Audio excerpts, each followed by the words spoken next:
as well. And our speakers are Dr. Carolyn Meeker and Kevin Varela, and they will get started. You can ask questions during, after. They're very engaging. So thanks again for joining us. Here we go, Carolyn and Kevin. Thank you. Great. Thank you so much, Ivy, for letting us join your life skills series, and Kevin for being here. So today, Kevin and I are here from Career and Talent Development, and we have a PowerPoint that we're going to go over. Of course, the PowerPoint will, there's a lot we could talk about. So we just want to make sure that you all know the basics of Zoom and how to use it for whether it's class presentations, work presentations, etc. Actually, you know what, before we go on, were we recording? Okay, we are recording. So we will also send out the PowerPoint presentation and the recording as well. So I'm going to share the screen. Kevin, do you want to introduce yourself real quick? Yeah, hi everybody. It's nice to see everyone here. Thank you so much for joining us. So we will be giving kind of a skilling up. You know, we've all transitioned into this new virtual society. So Zoom as a tool for career readiness, that will be the topic of our presentation. And we're so excited to have you all here. Sorry, let me share again. Okay, so when we think about Zoom, what we'd like to know right now is how many of you are already using Zoom for whether it's class presentations, work presentations.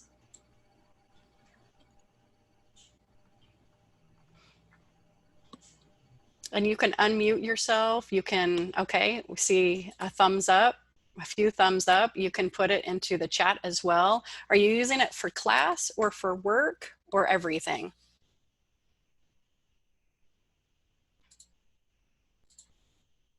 Everything, both. And some of you, if you're like me, you may also be using it for, I don't know, maybe birthday parties, chatting with family members, checking in with people, how they're going. So what we'd like to, so we have a couple of things that we want to talk about. Actually, first, I am going to record just in case. I have a request for that. Or Kevin, are you recording? Yeah, it's recording, but I'm not sure if it's to the cloud. I wasn't able to see the selection. It just went off by itself. Okay. So. Okay. That's fine. So it is recording. So one of the things that we're looking at is when we put this together, we're like, hey, we have a couple of students. Like I have a mentee specifically who was like, hey, Carolyn, like I'm doing my capstone for a class, and I also have a job interview where I have to do a presentation. So I really have no idea, like, how do you really do a good presentation in virtual, right? So we're looking at, okay, what are your critical thinking skills? How do you communicate? What do you really need to do to like communicate whether it's the information you're sharing, answering the questions that your attendees may have. And so we spent at least 2 different like hour sessions just going through Zoom. Here's how you share your screen. If you want other people to share, here's what you need to do. If you want to collect any kind of pre and post assessment questions, here are some different ways that you can do it.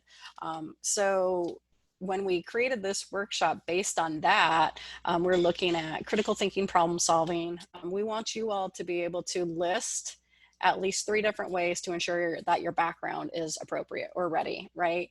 Communication, where should you look if you want to make eye contact? And I'm really bad at this. So we also wanted to, obviously this goes for under digital technology application. So we want to know what's the most important thing you learned from today's presentation as well. And then career management, how could you use 2 features that you learned from this session in terms of, you know, whether it's networking, interviewing, doing presentations at work. So these are some of the goals that we have for today.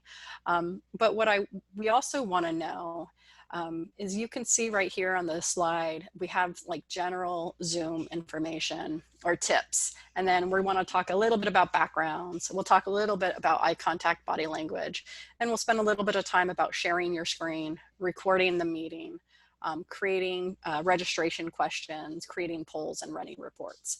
So out of all of these items here, I'd love to know, unmute yourself or put it in the chat, like why are you here? What do you really want to get from this session? For me, I would say it would be the eye contact and body language, like Okay, used in like interviews. during Same interviews, here, okay. same here. Yeah. Eye contact and body language for like interviews and stuff. Okay, Yeah, I don't think I'm gonna be like doing like formal meetings, like having to record, and a lot of these things I see here, they're like for like formal situations, it seems like. mm-hmm. Okay, anyone else? For me, honestly, it's just to get a better understanding of Zoom, and so I can kind of do things easier, just with more fluidity. Okay. Is everyone else in the same kind of ballpark? I'm going to look in the chat too. Mm-hmm. Kevin, did you want to say something? Yeah, we have a student, Priya. Priya was sharing screen and how to defend a proposal through Zoom. That's super important. I think that that's something that we're definitely going to give you some tools that you can definitely use, and also show your body language and communication. And those nonverbal cues are going to be super important when you're in a virtual kind of environment that we're in. We want to make sure that you're still going ahead and emphasizing your proposal and your professionalism through a screen. Okay, so we heard most of the people that we heard unmute themselves. It was kind of some of the basics, but in the chat, we have some people who are a little bit more advanced. Maybe they're looking at some of the things on the bottom. So again, we don't have a whole lot of time to talk about everything, right? But whether it's Priya, Dawn, any of you, I'm happy. I'm sure that Kevin would be happy to speak further at another time. I can't commit to him or for him, but I would be happy to schedule a one-on-one, whether Dawn, you want to send me an Outlook invitation, or Priya, I don't know, are you looking at your dissertation proposal or thesis proposal? Okay, so whichever, I'd be happy to schedule a meeting with you as well. For example, dissertation. Awesome. That's cool that you're at that point. I defended my dissertation proposal, I think it must have been like 5 years ago. So I'd be happy, we can schedule a meeting that's just going over Zoom, or you can actually do like a mock defense for me. If you have other people that like your committee, you wanna invite them as well, we can do a mock. So you can we can go over at the end how to schedule an appointment. If you're not that familiar with Handshake and you don't know how to schedule an appointment with me, you can also email me here. My email is cmeeker@fiu.edu.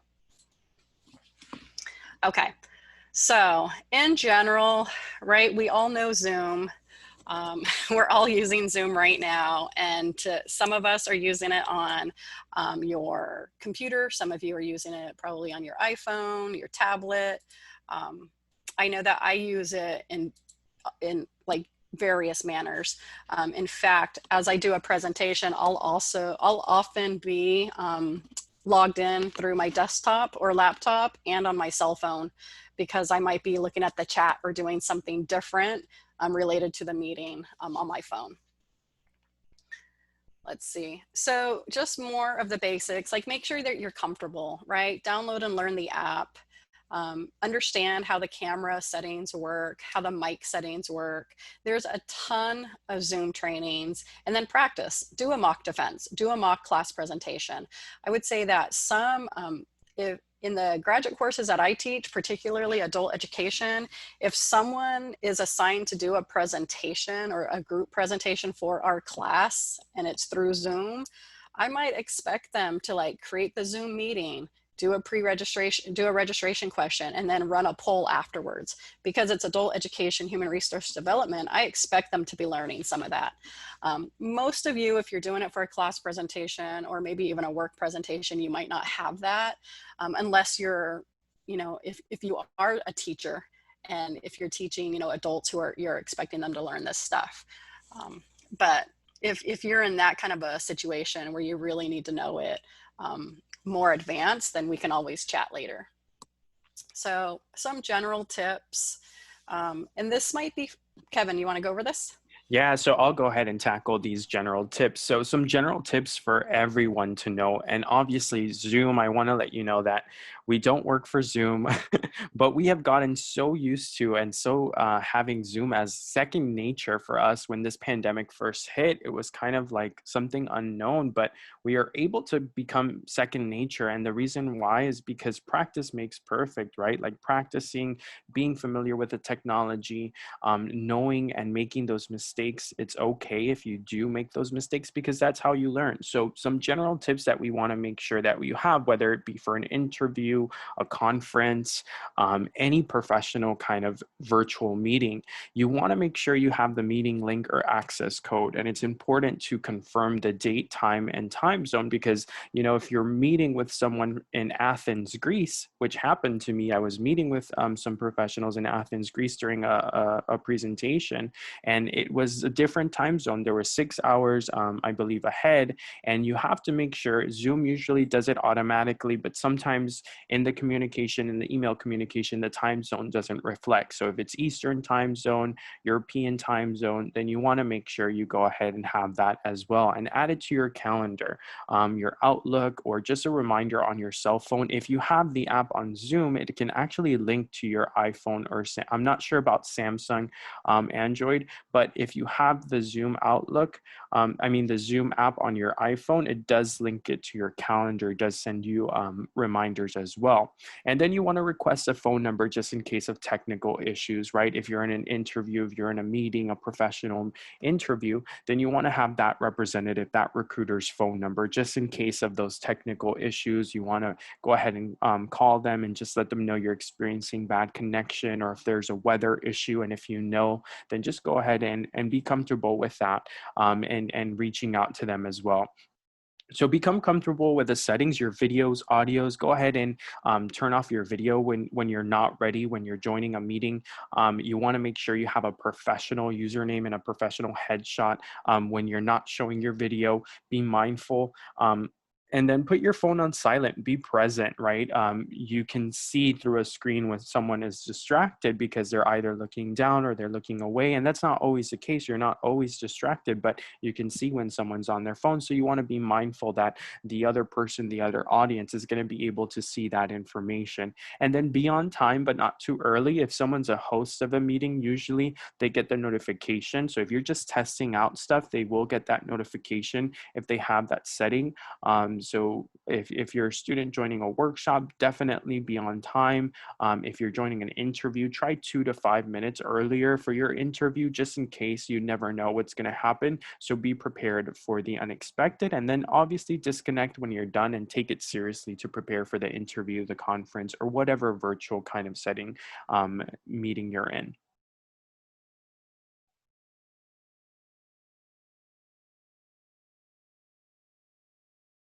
And then sorry, Carolyn. And then for professionalism, we get this question a lot, and I think Carolyn can also share some insight on this. We get this question a lot on professional attire.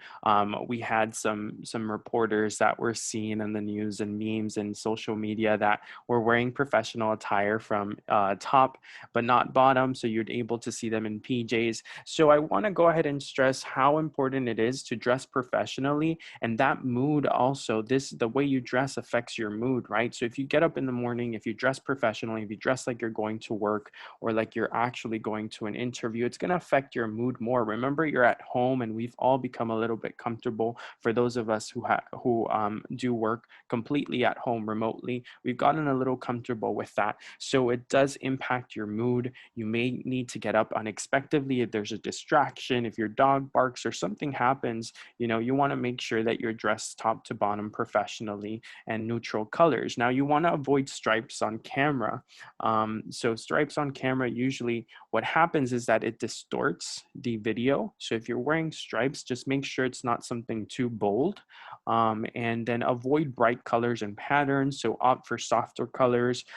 Just choose those solid colors and test your video out. If you're planning on wearing a specific outfit, create a Zoom meeting by yourself, a personal meeting room, and record yourself. This is going to help you get comfortable with the way you look and see if you're comfortable with how you look, and sharing your video and seeing your outfit for that day, for that interview or that proposal or whatever it is that this meeting that you're going to be scheduling on Zoom as well.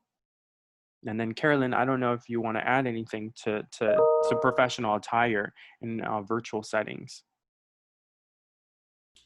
No, my only thoughts, I think Kevin has pretty much covered it. Does anyone have any questions?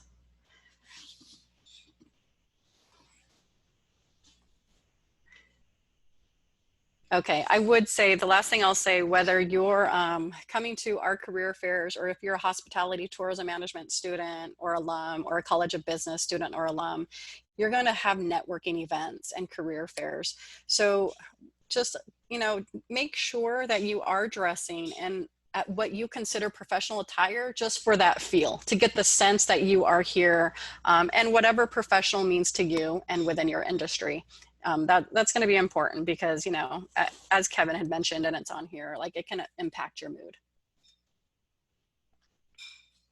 So again, these are just some basics. We're not going to, you know, we'll cover some of this really briefly, but just make sure that your lighting is so that the way you want it. Usually the light should be in front of you. You can raise your camera, you can lower it. Usually they say it should be higher than you. That's why we say raise it, and then test everything ahead of time. And just note that based on the lighting or the time of day, you might have this, you might be in the same environment at your desk or wherever, but the lighting and the time of day may have an impact on how you appear. So choosing a spot where you can control the surroundings as much as possible, this is really important. We know that not everyone has, you know, a place where they can go where it's quiet and it's clean and it's their own place. But if you're doing a job interview or you're at something where you're getting graded, or do the best that you can to find some place that's quiet and you have control. You can lock the door, or maybe there's not, you know, a dog who's going to bark in front of you or, you know, in the background. So you can test your video, test your sound. You can do that before every meeting that you have. You can touch up your appearance. Does anyone have any questions about this? It's some basics that we weren't planning on spending a lot of time on. Okay. So in terms of backgrounds, I'm not sure how many of you have backgrounds. You can see the one I'm using right now is something that a colleague created for our office. Just note that because of the camera that I have and the technology, you can still see the couch in the back. So I'm in my office. This is where I work every day. And so I don't have that green screen capability where it blocks off everything. And literally, if I open my closet door, you're going to be able to see what's in there, right? So just note, like, look, all those clothes hanging up, you don't want to see that, all those coats. So not just look at what's around you here, but look to see what's in the background. If you have books that are like controversial, or you have a poster that that maybe you don't want an employer to see, and you know, maybe you want to take that poster down or something like that. Does anyone have any questions about this? I mean, the spacing, you know, sit so that 10 to 20% of the screen above your head is empty, things like that. Or does anyone have a comment, a story you want to share? Okay. So in terms of virtual backgrounds, you have, okay, hold on. I'm going to look in the chat real quick. How to set your background. Okay, so for virtual backgrounds, Zoom has a lot of links and tutorials. So and they're pretty easy, like step-by-step how to follow. So how you do your virtual background is going to depend. Are you on your desktop, or are you on a iPhone or Android phone? So the settings, you'll get to it a little bit differently, but literally you can go into your video settings, and usually you'll see an option that's to add, like, go to a virtual background. You can also add an image to your profile. So if you see like Ivy or Kevin, what we see for them is not a virtual background. That's their actual profile picture. Let's see, Kevin, do you, or does anyone want to share, like, do you have a certain place where you like to get your Zoom backgrounds, and how do you do it? So there's a really good Twitter FIU. I'm not sure which account of Twitter FIU, but FIU has some great scenery that you can pull if you like a particular kind of image from FIU, or there's a place, you know, if you're with the School of International and Public Affairs, if you like that building or that architecture, then definitely use it. I know that they posted some, and also Canva. A lot of students are now using Canva design as well. So they're able to go ahead and use those backgrounds too to your advantage if you want to make it representative or add a particular touch to have that as well. And as long as it's professional and not distracting, and it's a representation of you, and you want to add that professional touch to your uniqueness, and definitely take advantage. And what's important is to test your equipment, right? Like I think for mine, it does kind of struggle a little bit to have the background. I was trying to set it up now. I usually don't do backgrounds, but I guess it's working now. But before, you used to kind of have it distorted. But yeah, you can, and you see it's kind of distorting. So you want to go ahead and test it out and see which one works best for you. But the virtual background, usually test it on your equipment and see if it's supported, and take advantage of that. It looks pretty cool. I mean, it's definitely showing kind of those skills. So Priya, did you have a specific question right now?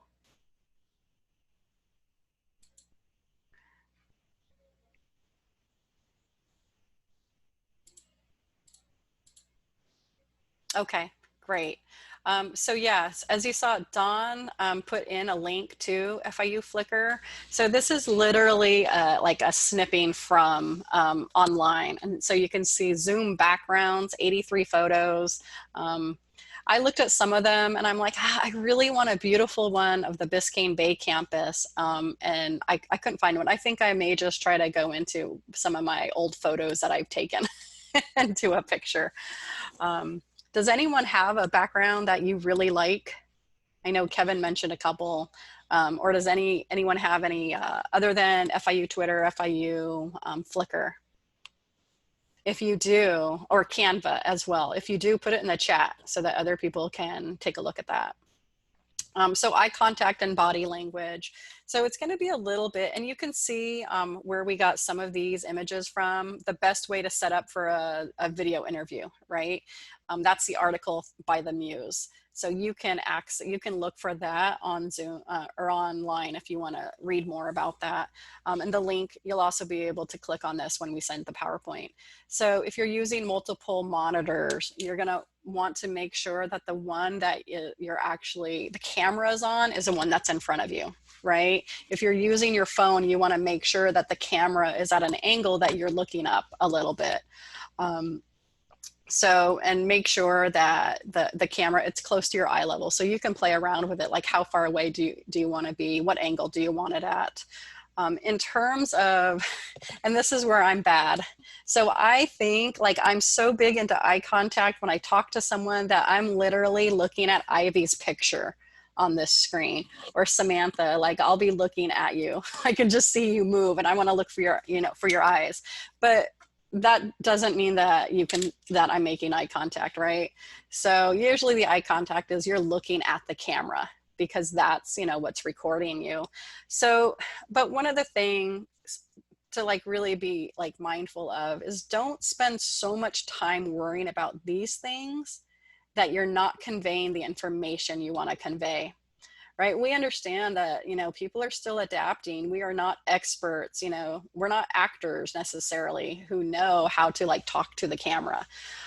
So there's a suggestion that you try to balance looking into the camera to like make eye contact when you're talking, and then looking at the screen while other people are talking to, or while you're talking too, but to make sure that they're like following along with you. In a case like right now, I don't think anyone is showing their screen or their camera. So I have no idea if people are like sleeping or like you know, they're doing something else. That's why sometimes when you're in a class, your professor might require you to share your camera so that they can see what your body language.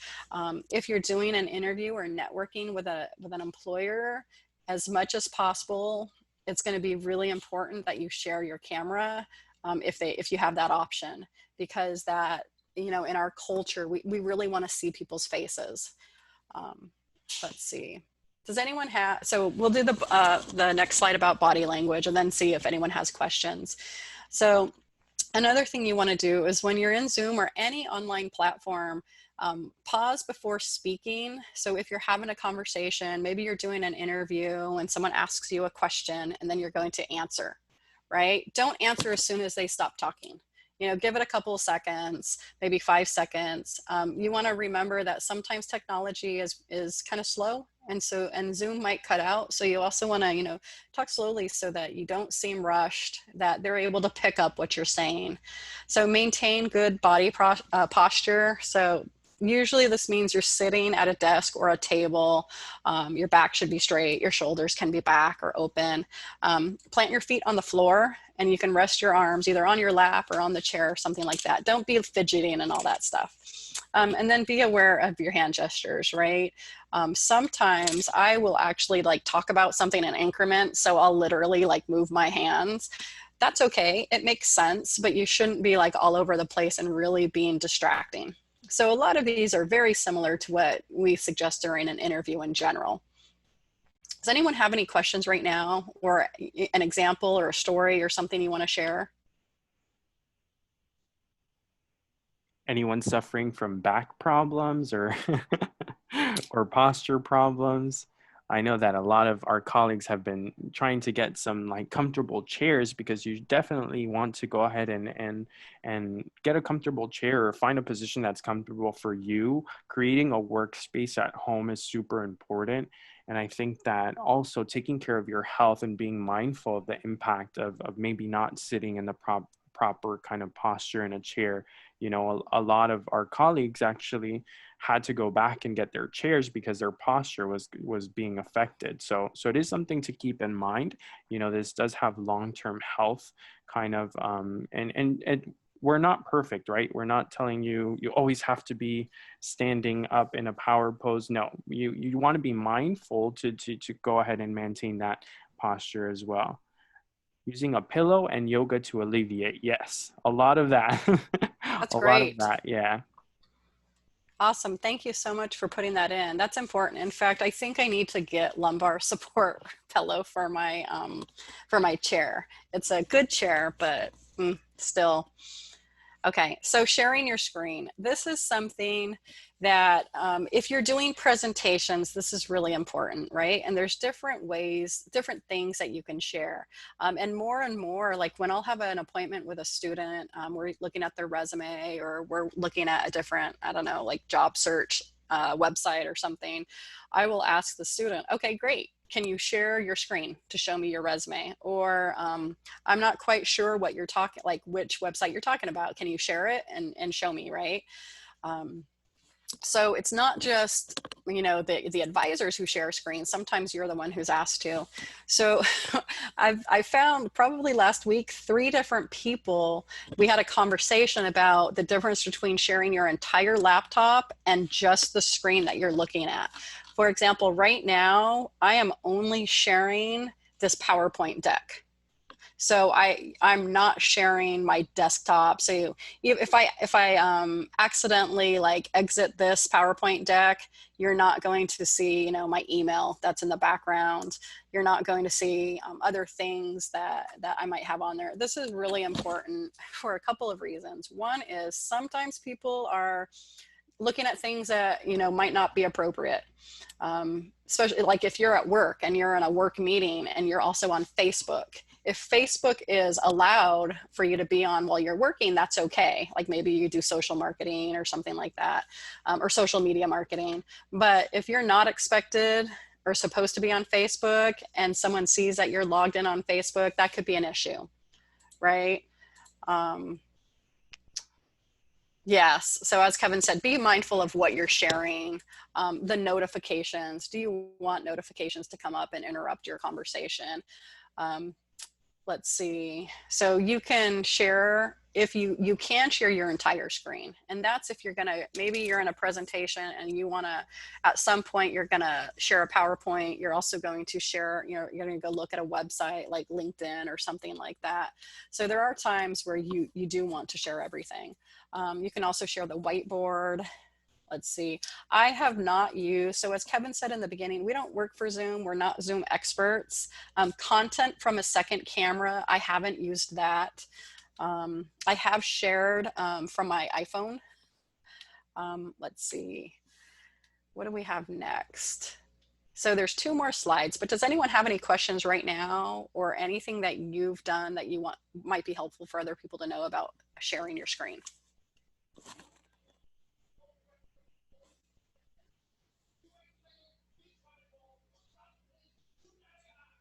Okay, so there are, one of the things that you may want to be aware of, especially if you'll be sharing a PowerPoint, is there are different ways to share your screen with a PowerPoint. One, let's see, one is, okay, Priya, I'll answer that question in a minute. So one is if you have 2 monitors with a slideshow and the presenter's view, you can have a single monitor with a slideshow and a window, or a single monitor with a slideshow and full screen. And so I'll show, I'm going to talk a little bit more about number 2 and 3 in a minute. So you can, and this is just an image here of what do you want to share? Do you want to share screen 1? Do you want to share screen 2? Do you want to share the whiteboard? And so you can play around with the features, spend some time figuring that out. The single monitor setup with a slideshow view and a window. So this is the difference between like how I'm sharing right now.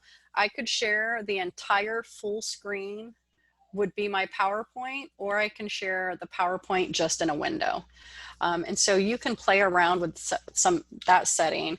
For this would be if you want to show it in a window, like not full screen, that's useful if you have to manage different parts of the meeting, such as the chat, manage participants and things while sharing your PowerPoint. So if you have a co-host or a couple of co-hosts, it's not that big a deal. Like you can share the screen, you can share the PowerPoint full screen, and then someone else can check the chat and things like that. So it won't be that distracting. And then you can change that setting in the actual PowerPoint deck itself. So this wouldn't be a Zoom setting, it would be a PowerPoint setting. And so Zoom has the steps on how to do it, so, right? You click on the slideshow tab, then go to set up the slideshow, and it'll literally walk you through how to change that setting. And then you can play around with it. So let me see, before we go into the video layouts, I want to look at the chat. So so Priya asked, what if you want to show multiple files in a different pop-ups? I would probably, in different pop-ups, I'm not sure what exactly you mean, but for me, like if I have multiple websites that I want to show, I'll open them in different tabs online. Or if I have like 3 different documents that I want to share, I'll have all 3 of them open ahead of time. And then I'll literally like click on one, show it, and then escape, and then click on one and show it, and then escape. Or you can have it side by side. Like you can split your screen to show different documents if you want to see it at the same time. I'm not sure if that answered your question. Yeah, so you can show, like if you're using one monitor or one screen, you can show, in this case, if you want to show up multiple things at the same time, I don't think you can like choose like 3 out of 5 programs to share. I think it's either one program or your entire desktop. That's actually a good question. But if I wanted to show, here's the PowerPoint and here's the website and maybe here's a Word document all at the same time, I would share my screen and then I would have all 3 of those opened and then like arrange how much space on the screen like each one has. You're welcome. And yeah, Priya, again, I'll be happy to share that with you. For example, if you have for your defense, maybe you have a PowerPoint, which is for me, I had like my PowerPoint for my defense. And then I had like a, you know, the list of definitions or something like that. So I have a question also about displaying the background. We did already go over that, but if we have time at the end, we'll be happy to go over it again. And just note, we'll send out this PowerPoint as well. So does anyone else have any questions about sharing and sharing, whether it's the entire document or a single program? Okay, so this is something that has come up as more and more people use a Zoom as well, is video layouts.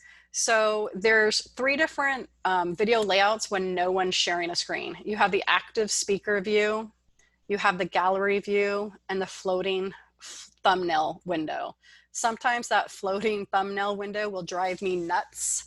And so you can hide it, you can drag it, but when someone's sharing, you can choose side-by-side mode or active speaker view. I really like active speaker view.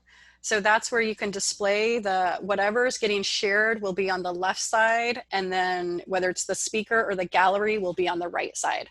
So you can see that on this deck. Does anyone else have a preference for how you view that?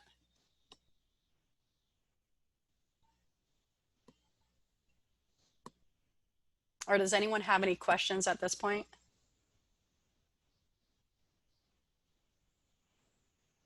Okay, so recording the meeting. So some people are, I'm sorry? So I personally think it would be good if, like, for every single layout that's on the screen, you just like demonstrate what it is.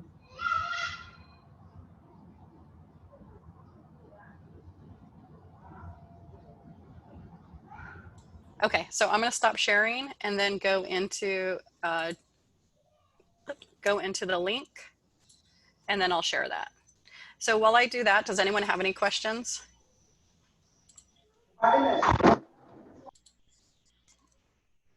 Or any thoughts? So I would also say, Carolyn, for my kind of a preference, I like the gallery view, but it also depends, right? If you're giving a presentation where you want to kind of interact with the audience and see, am I engaging my audience? Think of gallery view as seeing your screen as all the tiles, right? Because you're already kind of speaking, so you're the speaker, so your box is highlighted on their screen. And then gallery view will kind of allow you to also see everyone as well, right? If you don't have a presentation and you're not sharing screen, then that can kind of help you kind of gauge your audience as well if you have a presentation on gallery view.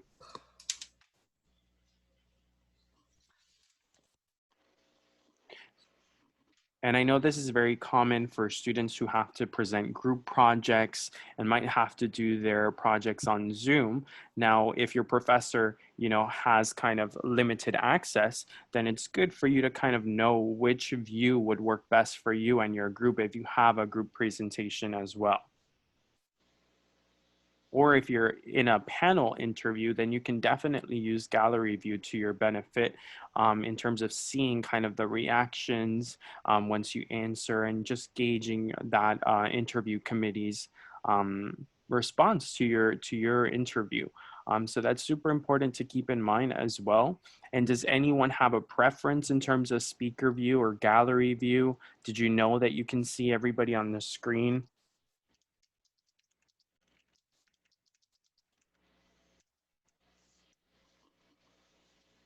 Any questions so far about sharing audio or video presentation? I know that Carolyn touched upon it earlier, but you also have to be mindful of sharing your audio too. If you're going to be playing a video, you also have to share your audio, your computer audio, and that will be better. And you have to be also mindful, be very mindful of individuals who are using headphones, because the audio might sound low on your end, but also louder on their end. So just play around with it if you are planning to share a video presentation. So we have a question from Priya. So would gallery view be the preferred for official presentation? So it actually depends on what you want to do, Priya. Like I said, it depends. If you have the infrastructure for dual monitors, you can do way more. But for just one, I personally use a laptop and I like kind of the gallery view. But then sometimes that little thumbnail, you'll have to open it up and it kind of covers your presentation. So you'll have a lot of little boxes that you're kind of creating. So the host will always have these like chat boxes, participant box, then the tiles. So you want to kind of maybe do side by side and see which one works best for you, which one would be best for you in terms of that kind of preference, and seeing how you're less distracted and maybe more focused. For me personally, I don't personally have an issue with kind of having the little thumbnails, but then sometimes it does get annoying when you are presenting, when you are having to go ahead and kind of take out the thumbnail to go over something on your slide. That does kind of create some lag time with your presentation. Yeah, and I would say that that would be a great example of if you're doing it, if this is for a class presentation, ask the professor. For your dissertation, your defense, ask your chair. And it's possible that the chair may not know. Maybe they're not that familiar with Zoom because it's new to them. But you can certainly do, if you do a mock proposal defense, that you can play around with it there. So I'm going to share my screen right now.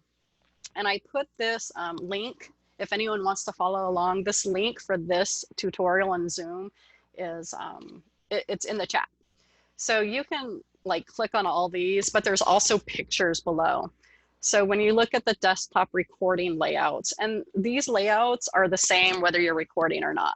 So if you look at active speaker, this is right, like whoever is speaking is who you're going to see. If you do the gallery view, you'll see a bunch of people. Now, it doesn't mean that you can see everyone. For example, right now, I have the gallery view to my right. You know what? Yeah, I am sharing. Okay. But I can only see like 8 people. So if I expanded the gallery view, I would be able to see however many people fit on my screen, probably 30. But if you're using your phone, I don't even know if you'll be able to see more than a few people. So if you have, 100 participants, you're not going to be able to see all of them probably. Now, if you do the shared screen with the active speaker, this is what you would see, right? So you would see the active speaker in the thumbnail, and that's what we call it, that little thing right here. But then most of your screen is the presentation or whatever is sharing the screen. So you see the shared screen without the active speaker will look like this. Now, the shared screen with a large active speaker thumbnail, it's just a bigger picture. Now, if you do the shared screen with the gallery view, it will look like this. Your shared window will look like this. And so that's the difference between the full screen and then in a window. And so then you come down, and here's more about mobile recording layouts, right? And so I know that that's really brief, but this is an example of what we're talking about. So I can't remember who suggested that, but thank you for suggesting that. Any questions right now before I go back into the power? Was it helpful? Was that what you wanted? Yes. Okay, great. So I'm going to go back into the PowerPoint now.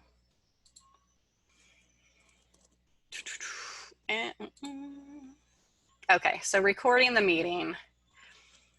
So this is when we're talking about if you are in charge of recording your meeting. And so for anyone who's doing a class presentation, I don't know if you're going to need to record the meeting, but here's a time to really talk about it. One of the things is whether you're a student, or Kevin, did you want to talk about this? Yeah, so I wanted to kind of bring this up for a lot of grad students, or for a lot of students who are doing hybrid flex, right? Sometimes you're placed in groups. Some group members might be in person, some might be, remote, and then Zoom just brings you all together. So if you ever need to do kind of a group project, what better way to do it than Zoom? and record your presentation on Zoom, right? Then it's all in one go. You meet up with your group members and then you record the presentation and the video. Now, it depends on which kind of, I'm not sure if students have unlimited or cloud access, but definitely check that out. After our presentation, kind of do some digging and some research and go into your student Zoom profile and see. And if you have a company profile, then see what license version they have of Zoom. If you have cloud recordings, what the cloud is like a cloud. It's a G drive that has all your recordings. It has all your recordings that you're able to share. Now, however, I'm not sure that you're able to edit cloud recordings. If you do it locally, if you save it on your computer, your laptop, desktop, then you are able to kind of use a programming software that's going to allow you to edit those videos. So whenever you're recording, just be mindful of that as well. And then that's super important to consider, because if we're kind of living in this virtual environment, right, and you're doing a recording of a presentation or a video, then it kind of switches up, and you'll be able to see, if you're sharing your video on the actual recording, you'll be able to see your thumbnail video on that presentation, kind of like what Carolyn showed in the example before. Thank you, Kevin. One thing to recognize or remember about the recordings is that they expire. So if you're recording something that you want to be able to access in 2 years, you need to save it somewhere. And so I've been getting notifications about meeting recordings that will be expiring. And so they're going to be deleted from my system. So for the sake of time, we'll go through this pretty quick. The asking versus telling is, do you allow people to not share their screen, their camera, or do you require them to? And asking versus telling, we're going to record this. So if it's recorded and you have no choice, then do them the courtesy of letting them know. If it's up to them, then you can ask them, are you comfortable with us recording this? And then if they're not, that's when you may give them the option of not sharing their camera or of leaving. So if you want to take a group picture, we see a lot of Zoom pictures, make sure you're asking people before. They may want to change their name. They may want to, like, I don't know, brush their hair. So then these were some examples of the active versus gallery. So you'll get this PowerPoint, and this is the link that I walked you through online. So you'll see these, and they're active links in the PowerPoint. So creating registration questions. Again, this is important if you want to collect information ahead of time. So anyone can join a Zoom meeting, like you all probably did if you went to the go.fiu link for this workshop. Then you went straight there. Then you had to put in your name and your Panther ID. However, you can have people register ahead of time or register with more questions, right? So your email and name tends to be the default, but you can also, there are other options that you can select, such as like city that you're located at, phone number, but you can also add custom questions. So we will also often do something like, what is your major? Or how did you hear about this workshop? And then those can be open questions, like they can type it in. That's like your city, or it can be closed. So which college, and then you can list the college and they can just like choose it like a multiple choice.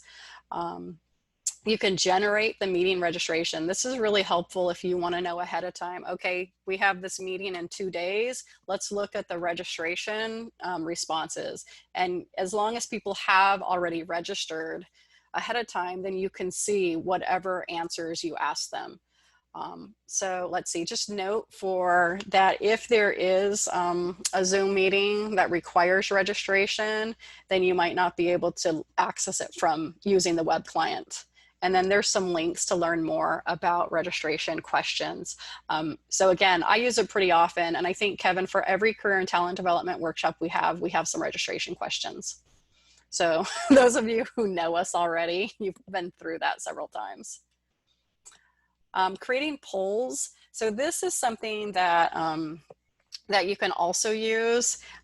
There are polls that you can create ahead of time. You can also create polls during the meeting, but that's kind of a pain in the butt. So ahead of time, you can create a poll such as, like the questions that I asked during the session could have been a poll. What is your major? How many of you, are you using Zoom for class presentations or work presentations or both?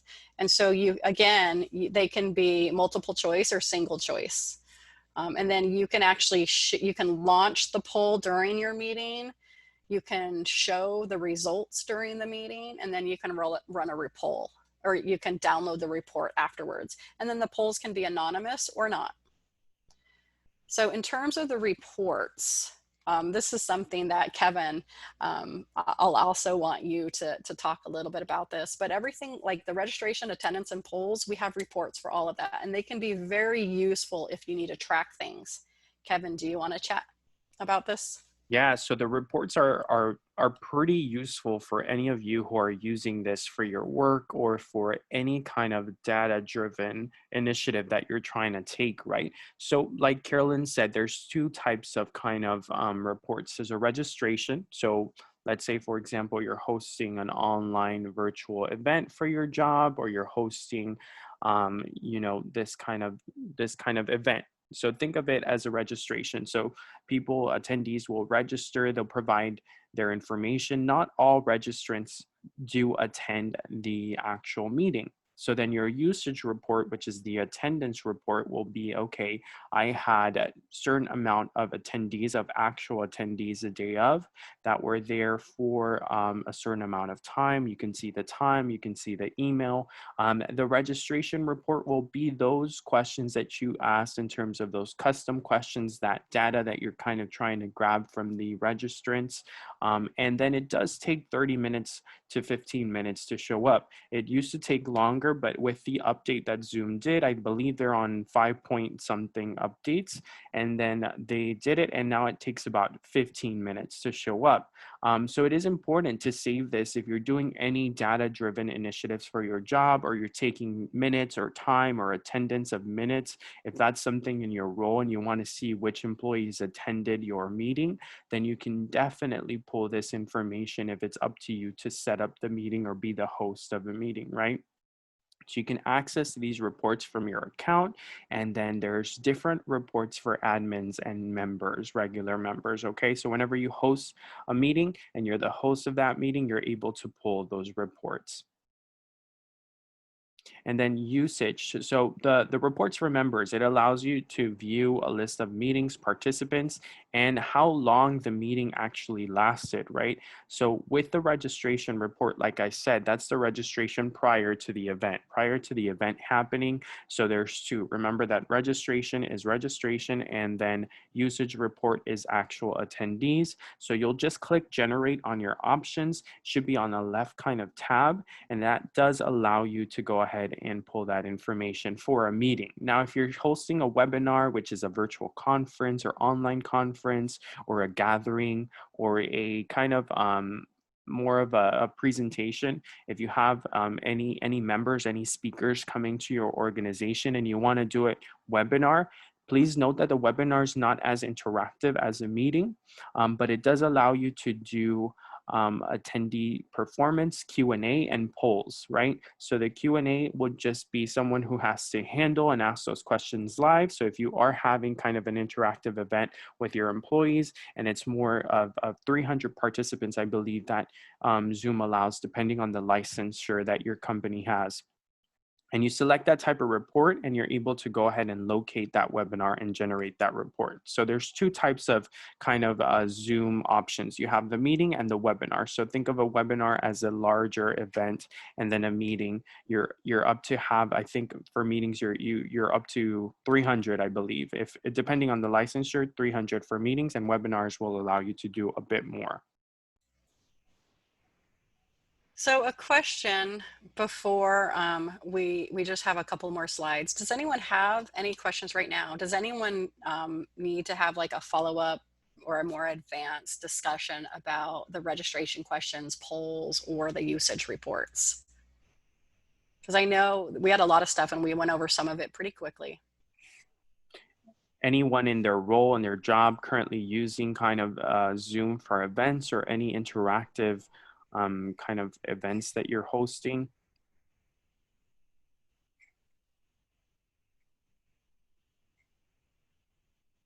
So I did get a question about the recording. So Kevin is recording this, and yes, so we'll send it. I think Ivy or Kevin will send the recording link. And I will let you know also that I record, whether it's drop-in, sometimes drop-in hours, if it's open discussion, sometimes class meetings where we go over the syllabus. And so when I share the recording of those meetings, I share all the files, or you can share however the person who's recording it is viewing it, that's how the recording will show up. So whatever you're seeing on my screen right now isn't necessarily the way you're going to see it in the recording. Kevin's the one who's recording it, so the recording is going to look how he has it. So I'll share the recording, the audio. So some people, because of size or for whatever reason, they only want to hear the audio. Zoom also has a transcript, so you'll see the transcript as well. And it's pretty good. It's pretty close, and at least in my experience, the voice is pretty close to how I actually sound.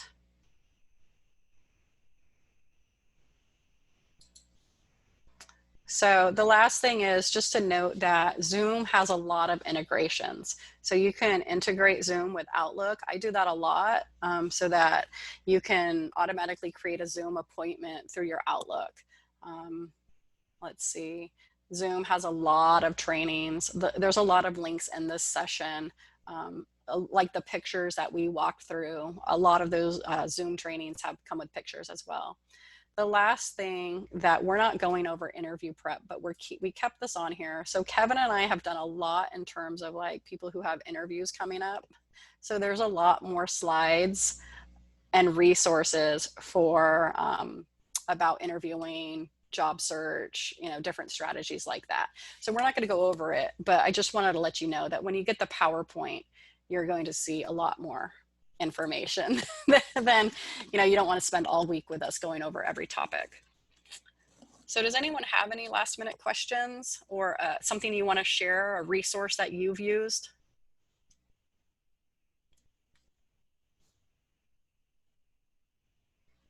And remember that if you get any questions about Zoom, feel free, like Carolyn said, to reach out to one of us or any career advisors in the CTD Career and Talent Development Office. We're navigating this new normal together, and that's super important. And we want to make sure that you're equipped to the best of your ability, whether it's in school, grad school, or in your job or professional role. We want to make sure that you're familiar with this software as well.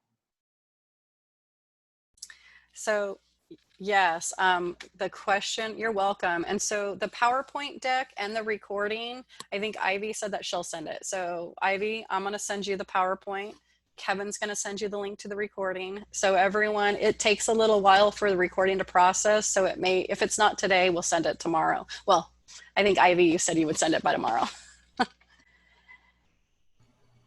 Yes, thank you everyone. And my little plug again, the survey link, I'm going to post it again, is in the chat box. If you could please fill that out, that helps us know what you're learning and what other topics you want in the future. So you'll see us back again. And it'll also be in the email. I'll include that link as well. Thank you. And then Priya, Ivy, if you have a minute, can we stay on, and I'll show everyone who wants to stay on how you can schedule an appointment with a career advisor. Can hospitality, tourism management, College of Business also use Handshake? And so any students with those majors, you can go there. Any other major, you'll meet with Career and Talent Development, which is where Kevin and I work. So thank you everyone for the questions, for putting things in the chat. It's been a group effort. And again, Ivy, thanks for you and Campus Life for letting us come and chat. Carolyn, do you want me to cover the handshake portion? I have the sample up. Yeah, you should be able to chat. Okay, perfect. Or share. So here we go. So when you go ahead and log into your Handshake account, and all FIU students have a Handshake account, you just have to go in to fiu.joinhandshake.com. So here's your dashboard, and you're able to kind of see the jobs, the full-time internship opportunities. Here in the community tile, you're able to learn what fellow alumni and other students have reviewed, other employers or internships. If you're planning to pursue an internship that's on Handshake, you're able to see kind of the reviews that students have given other employers, right? Career paths, events. So all of our events are here in the event tab. Now to make an appointment, you're gonna go to Career Center, the Career Center tile here. Then this landing page will load up. You're gonna go to Appointments, schedule a new appointment. And then obviously, if you're a College of Business student, this wasn't a good sample. If you're a College of Business student, then you'll go ahead and select College of Business. Now, if you're someone in general, you'll pop up. And let me pull up somebody else just so that it's not College of Business showing up. Can you go under mine, Yeah, Kevin? let me pull up Carolyn's student account. So, and Kevin says that because he's in HR management. So he can only schedule appointments with College of Business. Okay, awesome. So we're gonna go ahead and pull up Carolyn's student account. So like I said, you're gonna go to your landing page, Career Center tile here, Appointments, schedule a new appointment. Oh, well, I guess something's wrong. That's a bad example. Okay, let me pull up somebody else.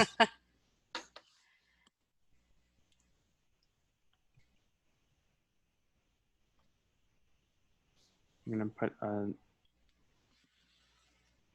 student.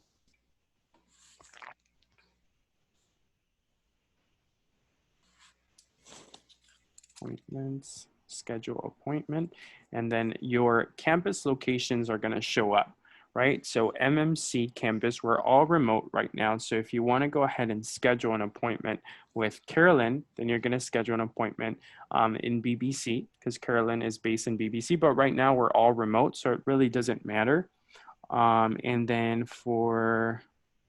And I would say you can also schedule it for anything right now. And then Kevin, show them how to change. They can change that up at the top. Yeah, so you can go ahead and go back to Career Center. It doesn't matter. So Priya, the question about remote, all of our appointments right now are remote. So you can click anything. You would see down at the, and you can also anytime in the future, you can click any of these. Yeah, you can specifically choose that, but you can click any of these. And as you're scheduling the appointment, you just want to click on one, Kevin. You're going to see up at the top, like where it's MMC campus, type MMC general career coaching, staff member, no preference, medium, no preference. You can change all those. So you can do virtual, phone, but I don't know if everyone does phone appointments. So if they don't do phone appointments, their name is not going to come up here. So here's where you can see different staff members. Kevin, can you go up and go back and show the staff member preference? So you'll see, oh, because you're on today. Can you change dates? Yeah. So if someone wanted to see me specifically, I don't think I have anything available. Priya, if you want to schedule a meeting with me, then let's chat and we can schedule it separately. I think my next availability, let me see. Can you go to Tuesday, September 29th, Kevin? So I think it's just showing MMC. Let me try BBC. You know what? Maybe that's the problem. Yeah, change it to BBC. No? Oh yeah, it is Carolyn and Yep. John. And so you can see me and John, we're the career specialists at BBC, but you'll be able to see I only have 2 half-hour blocks available, But if you change the type of appointment from resume review to like, I think job search or internship, some of them are hour-long appointments. So you can either change the type to get an hour, or you can request 2 30-minute meetings. So anyhow, so that's how you can do that. And then you can, as you'll see, the staff member, whenever they're available is when you'll be able to click on those active links. The things that are shaded, that means I don't have any availability on those days. Did you want to show anything else, Kevin? Like walk through one? Yeah, so once you figure out which one you want to go ahead and choose, you're going to click on that one. And then you're going to fill out this pre-assessment survey. This will help your career coach kind of get to know you, what you want to achieve from the appointment. It's about 3 pages. And then once you go ahead and request, then you should be already set. And then that representative, either in the centralized campus or anybody, will go ahead and follow up with you via email. And they'll provide the meeting links, the Zoom meeting links as well. Yeah, that was it. So we had some extra people stay on. Does anyone have any questions? I know, Ivy, we can't keep you on here all day, but does anyone have any questions?